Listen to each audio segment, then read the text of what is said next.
आप सुन रहे हैं जगत गुरु तत्वदर्शी संत रामपाल जी महाराज द्वारा लिखित पुस्तक गीता तेरा ज्ञान अमृत का पेज नंबर 71।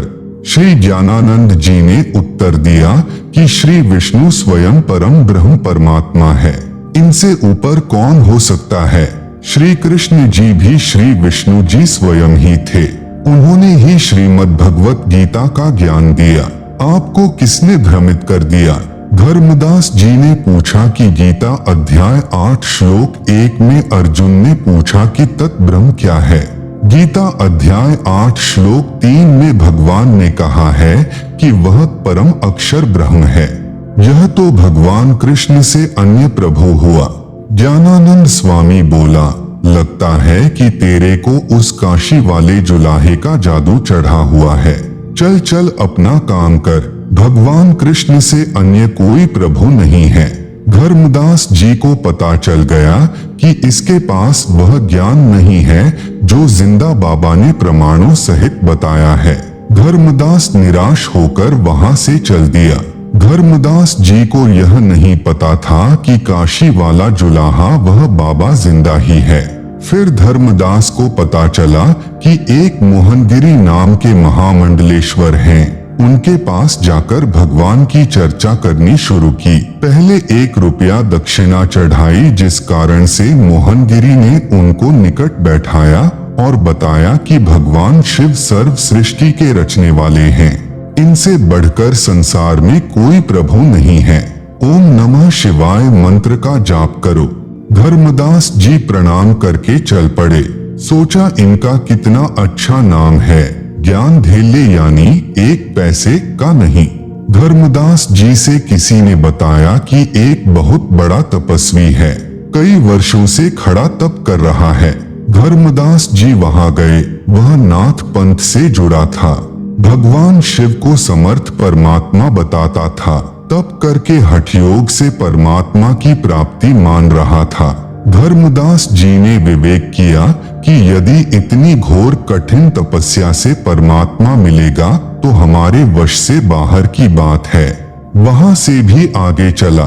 पता चला कि एक बहुत बड़ा विद्वान महात्मा काशी विद्यापीठ से पढ़कर आया है, वेदों का पूर्ण विद्वान है। धर्मदास जी ने उस महात्मा से पूछा, परमात्मा कैसा है। उत्तर मिला, निराकार है। उस निराकार परमात्मा का कोई नाम है। धर्मदास ने पूछा। उत्तर विद्वान का, उसका नाम ब्रह्म है। क्या परमात्मा को देखा जा सकता है। धर्मदास जी ने प्रश्न किया। उत्तर मिला, परमात्मा निराकार है, उसको कैसे देख सकते हैं। केवल परमात्मा का प्रकाश देखा जा सकता है। प्रश्न, क्या श्री कृष्ण या विष्णु परमात्मा हैं? उत्तर था कि ये तो सरगुण देवता हैं, परमात्मा निर्गुण है। गीता और वेद के ज्ञान में क्या अंतर है? धर्मदास ने प्रश्न किया। ब्राह्मण का उत्तर था कि गीता चारों वेदों का सारांश है। धर्मदास जी ने पूछा कि भक्ति मंत्र कौन सा है? उत्तर ब्राह्मण का था कि गायत्री मंत्र का जाप करो। ओम भूर्भुवस्वः तत्सवितुर्वरेण्यं भृगो देवस्य धीमहि धियो यो नः प्रचोदयात्। धर्मदास जी को जिंदा बाबा ने बताया था कि इस मंत्र से मोक्ष संभव नहीं। धर्मदास जी फिर आगे चला तो पता चला कि संत गुफा में रहता है। आप सुन रहे हैं जगत गुरु तत्वदर्शी संत रामपाल जी महाराज द्वारा लिखित पुस्तक गीता तेरा ज्ञान अमृत का पेज नंबर 72। कई दिन तक गुफा से नहीं निकलता है। उसके पास जाकर प्रश्न किया कि भगवान कैसे मिलता है। उत्तर मिला कि इंद्रियों पर संयम रखो, इसी से परमात्मा मिल जाता है। नाम जाप से कुछ नहीं होता। खंड यानी चीनी कहने से मुंह मीठा नहीं होता। धर्मदास जी को संतोष नहीं हुआ। सब संतों से ज्ञान चर्चा करके धर्मदास जी को बहुत पश्चाताप हुआ कि मेरे को उस जिंदा बाबा पर विश्वास नहीं हुआ कि उसने कहा था किसी भी संत महामंडलेश्वर के पास यथार्थ अध्यात्म ज्ञान नहीं है। किसी भी संत महात्मा का ज्ञान प्रमाणित नहीं है, कोई शास्त्र का आधार नहीं है। तब धर्मदास रोने लगा, अपनी अज्ञानता पर पश्चाताप करने लगा कि मैं कैसा कलमुहा हूँ, अर्थात बुरी किस्मत वाला हूँ। मुझे उस परमात्मा स्वरूप जिंदा महात्मा पर विश्वास नहीं आया। अब वह अंतर्यामी मुझे नहीं मिलेगा क्योंकि मैंने कई बार उनका अपमान कर दिया। अब क्या करूं, न जीने को मन करता है, आत्महत्या पाप है।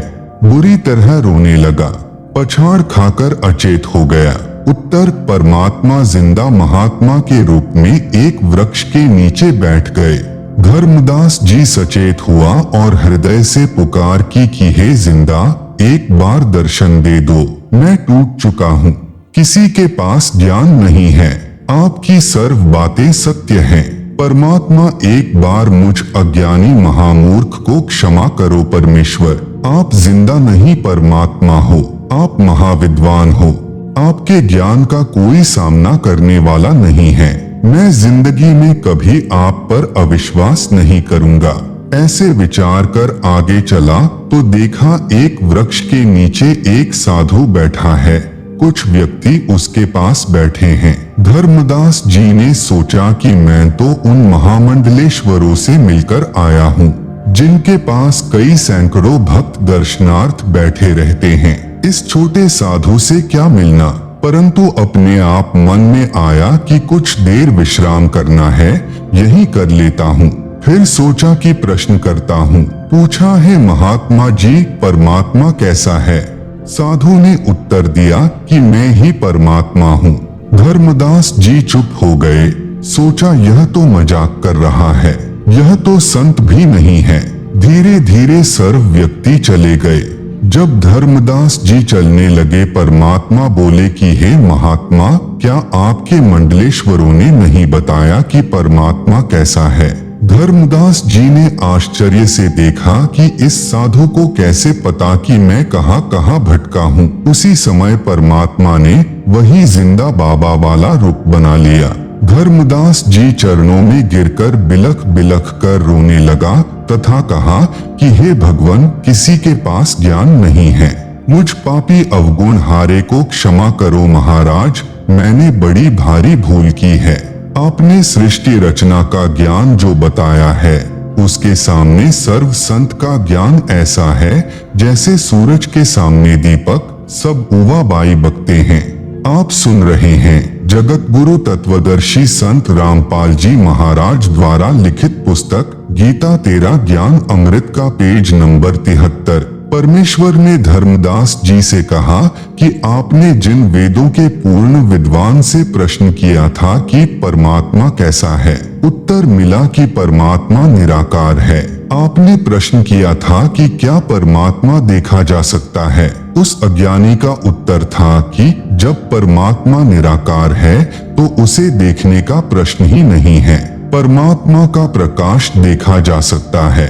विचार करो धर्मदास, यह विचार तो ऐसे व्यक्ति के हैं जैसे किसी नेत्रहीन से कोई प्रश्न करे कि सूर्य कैसा है, उत्तर मिला कि सूर्य निराकार है। फिर प्रश्न किया कि क्या सूर्य को देखा जा सकता है, उत्तर मिले कि सूर्य को नहीं देखा जा सकता, सूर्य का प्रकाश देखा जाता है।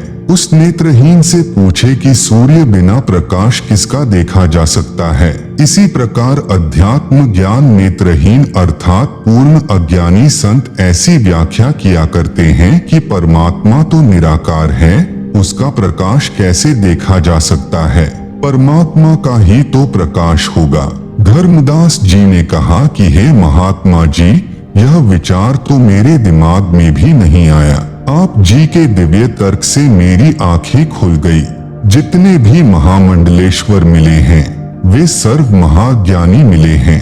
हे जिंदा महात्मा जी, यदि मैं आपके ज्ञान को सुनने के पश्चात यदि इन मूर्खों से नहीं मिलता तो मेरा भ्रम निवारण कभी नहीं होता, चाहे आप जी कितने ही प्रमाण दिखाते और बताते। प्रश्न नंबर 42 धर्मदास, हे जिंदा, आप नाराज न होना, मेरे मन में एक शंका है कि क्या भगवान विष्णु जी की भक्ति अच्छी नहीं? उत्तर जिंदा महात्मा जी का, हे धर्मदास, श्रीमद् भगवत गीता अध्याय 2 श्लोक 46 में प्रमाण है कि गीता ज्ञान दाता ने कहा, हे अर्जुन, बहुत बड़े जलाशय यानी झील की प्राप्ति के पश्चात छोटे जलाशय में व्यक्ति का कितना प्रयोजन रह जाता है, इसी प्रकार पूर्ण ज्ञान और पूर्ण परमात्मा की भक्ति विधि व होने वाले लाभ का ज्ञान होने के पश्चात अन्य ज्ञानों तथा छोटे भगवानों में उतनी ही आस्था रह जाती है जितनी बड़े जलाशय की प्राप्ति के पश्चात छोटे जलाशय में रह जाती है। छोटे जलाशय का जल अच्छा है परंतु पर्याप्त नहीं है। यदि एक वर्ष वर्षा न हो तो छोटे जलाशय का जल सूख जाता है तथा उस पर आश्रित व्यक्ति भी जल के अभाव से कष्ट उठाते हैं, त्राही त्राही मच जाती है। परंतु बड़े जलाशय यानी झील का जल यदि 10 वर्ष भी वर्षा न हो तो भी समाप्त नहीं होता। जिस व्यक्ति को वह बड़ा जलाशय मिल जाएगा तो वह तुरंत छोटे जलाशय यानी जोहड़ यानी तालाब को छोड़कर बड़े जलाशय के किनारे जा बसेगा। जिस समय गीता ज्ञान सुनाया गया उस समय सर्व व्यक्ति तालाबों के जल पर ही आश्रित थे, इसलिए यह उदाहरण दिया था। इसी प्रकार श्री विष्णु सद्गुण की भक्ति भले ही आप अच्छी मानते हैं परंतु पूर्ण मोक्षदायक नहीं है। श्री विष्णु जी भी नाशवान हैं, इनका भी जन्म मृत्यु होता है, फिर साधक अमर कैसे हो सकता है। इसलिए पूर्ण मोक्ष अर्थात अमर होने के लिए अमर परमात्मा की ही भक्ति करनी पड़ेगी।